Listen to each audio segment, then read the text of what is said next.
Hey YouTube fans, people of the interwebs, it's me, Salmon SG1, coming back to you for another Star Trek, the official Starship Collections review. This time we've got issue number 65, the Xindi Aquatic Cruiser. So second Xindi ship.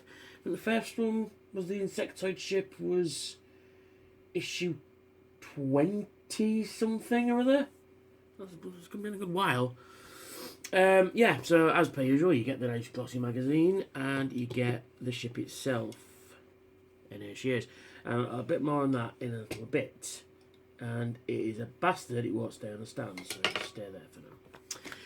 Anyway, Xindi Aquatic Cruiser. Now, this is an interesting choice. They've actually got it pointing the wrong way.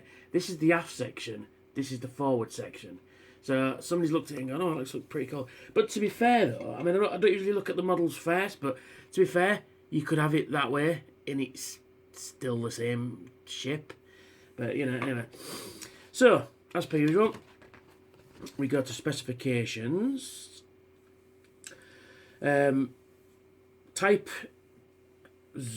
cruiser, operated by the Xindi Aquatics, launched 22nd century. Length, 1,125 metres long. That's a big ship. Propulsion, subspace vortex, weapons, particle beams. And we get a really nice CG render of the ship there. Really cool. It goes into the history of the ship and the Xindi Aquatics.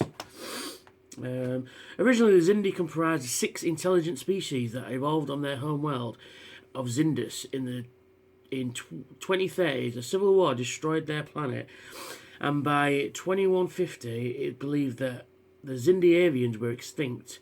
This left the Xindi Aquatic, Xindi Arboreals, and the Xindi Insectoids, the Xindi Primates, and the Xindi Reptilians. And then we've got more images from Enterprise Season 3 with the Xindi, which is pretty cool. Then you get the Aquatics themselves there, and then you get the Xindi weapon. That would be a cool model, Eagle Moss. I'd like to have that. That'd be cool. Yeah, there's a Xindi Aquatic there itself. And there's a fleet comprising of the remaining Xindi ships.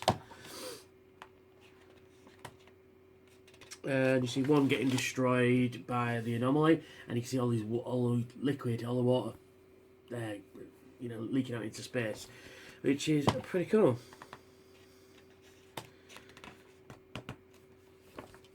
And then we get a topographical view of the ship itself. Noticing that all these are actually windows. All these glowing parts are actually windows, which is pretty cool. So you can imagine a ship is full of water. Well, it'd have to be, wouldn't it? Which is kind of cool. In addition to the cruiser, the Xindi Aquatics also operated smaller, more manoeuvrable scout ships in the 22nd century. Language barrier. The Xindi Aquatic language was similar to that of humpback whales.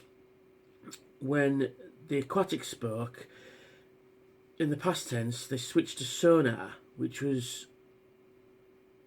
sort of, but also had a mistrust of the spoken word. I can't talk anymore. Council influence. Each Xindi species had 2 representatives sat on the council. One of the Aquatics representative was, I'm not sure if I'm going to read that properly, Kiafa Amansar, a female member of the Ibix dynasty, a very wealthy, very powerful family. Her opinions carried considerable weight in the rest of the council.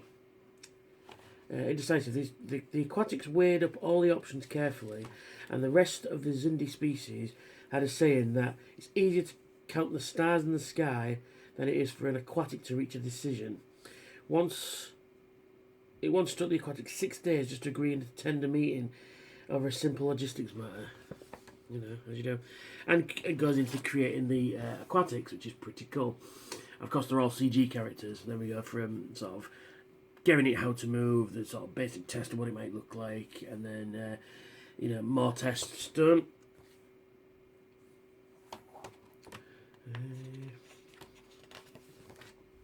Then we've got designing this ship as well. That's an interesting design. Kind of almost looks like a futuristic Starfleet ship. Yeah, that's pretty cool. And you see all the various designs on there, the various angles. Looks looks really cool, actually. It's a shame they didn't go for that, because that's really cool. And then there it is, with the weapon being built, and then the ship sort of flying behind it, in front of it even. Which is cool. John Eves, of course it's a John Eves ship. And then we're getting a bit more sort of traditional sort of starship sort of looking alien ship. Then we're getting a bit more sort of what it would become. Again, pretty sweet.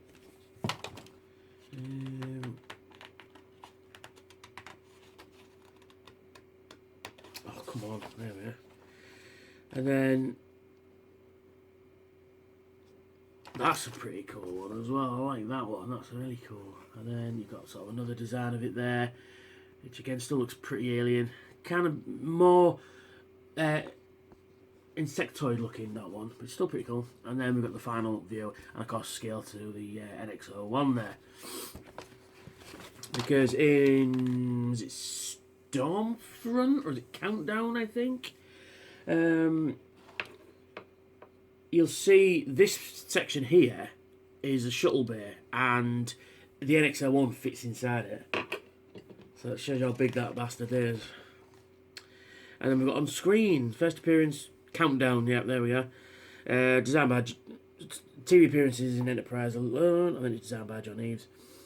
Scott MacDonald, who played Xindi Reptilian Commander Dollum, also featured in other modern Star Trek series.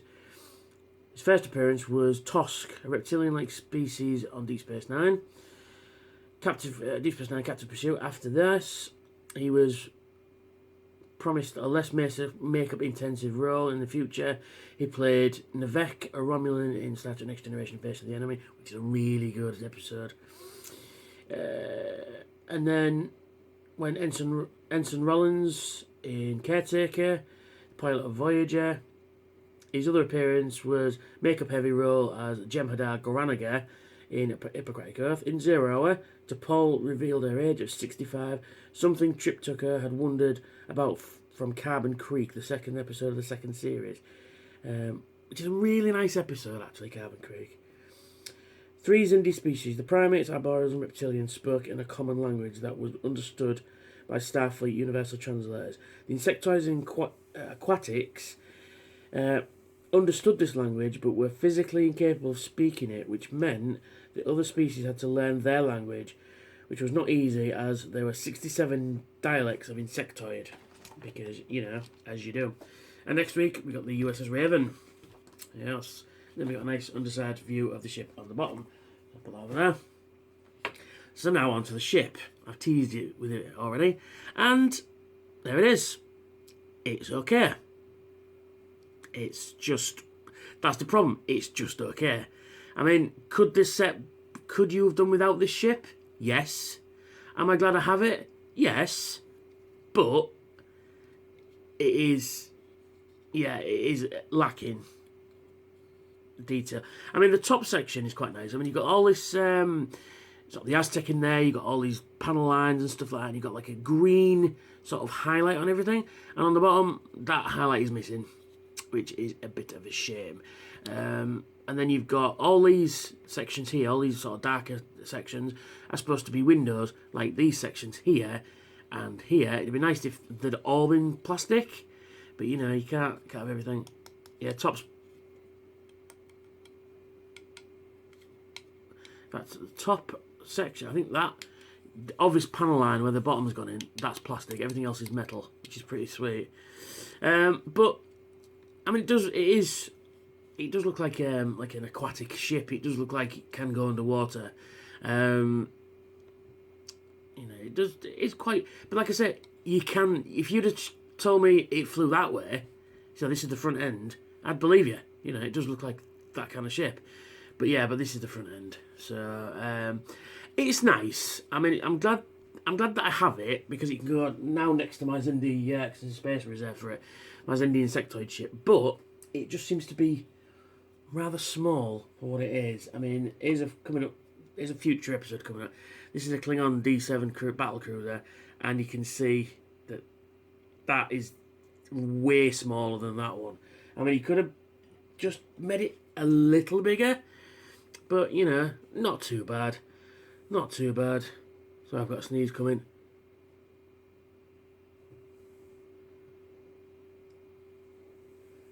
Fucking hell.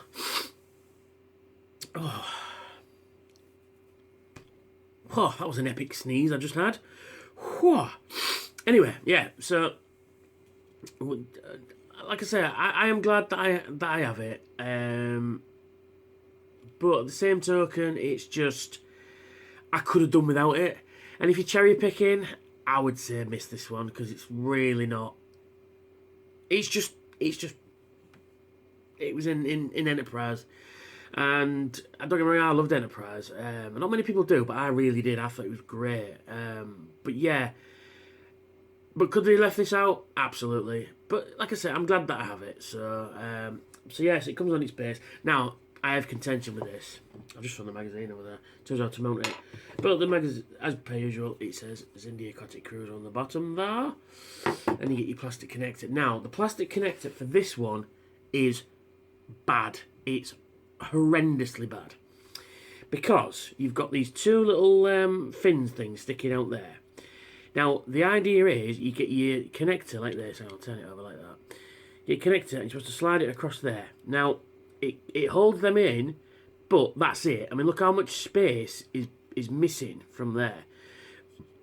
It doesn't quite hold it in any convincing way. If it was a little wider and held onto the wings there, I'd be a little happier. But or one of those clasps like on the Xindi Cruiser that sort of holds it like that. I mean, well, now I've said it. Now I've sort of jammed it on there. It seems to hold in it. But yeah, annoyed somewhat with this stand because it's one of those stands like the Romulan Warbird that you look at it funny and it falls down. You know. Oh, it's staying on there for now, but yeah, it's not too bad on its stand actually. But yeah, it's not one I would like rush out and buy if I was cherry picking. But yeah, it's you know worth having in the set as well because if you can do all 5 Xindi insectoid ships, which would be really cool. Yeah, did you hear that? It fell off its stand. Yeah, bad move, Eagle Moss. Bad move. You know. And also, Eagle Moss, I am still waiting for my replacement of my Enterprise NCC 1701 because the source section was cockeyed and it's been since November, I think it came out, was it? Something like that? Yeah. I want a decent one, you know. So, yes, anyway, that's me ramblings for now. And I will catch you next time with the Raven. Yes. Bye for now.